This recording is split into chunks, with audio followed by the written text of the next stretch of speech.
My roommate doesn't seem to like me much. When I introduced myself, he nearly fell out of his chair. I chuckled, tried to reassure him, but he just left.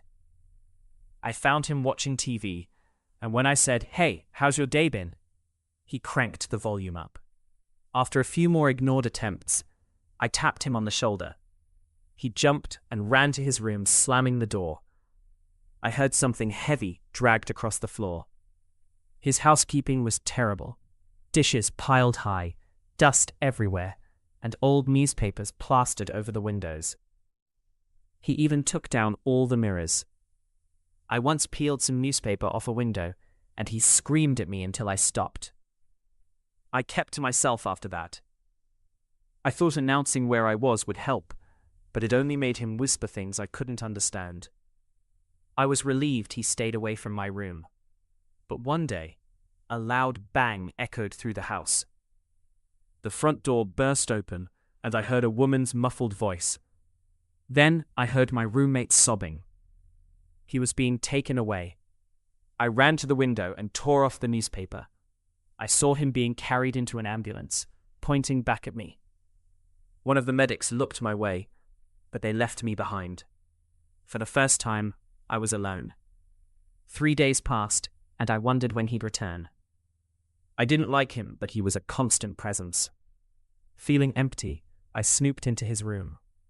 The door was wide open, newspapers piled high, empty takeout containers rotting away. His desk was the only clean spot, with a laptop open and notes pinned behind it. I booted it up, and it asked for a password. I scanned the notes, my fingers moving instinctively. 020226. The desktop was chaotic, filled with searches on seeing things, voices, unwanted spirits. His coping mechanisms were failing. I regretted not reaching out. His journal entries revealed a haunting struggle. He wrote about seeing something watching him, blocking windows, and taking down mirrors. It spoke to him, sounding like lost loved ones.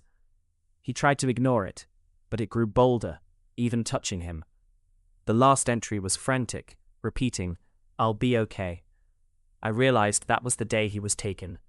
I powered down the laptop, and for the first time, I saw my reflection. Wide, innocent eyes stared back at me. I tilted my head, and it followed.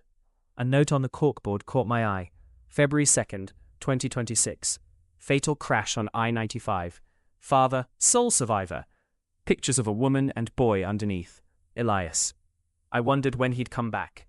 I booted the laptop again. Does anyone know where they take people who scream a lot? I want to say sorry. Maybe Elias will return.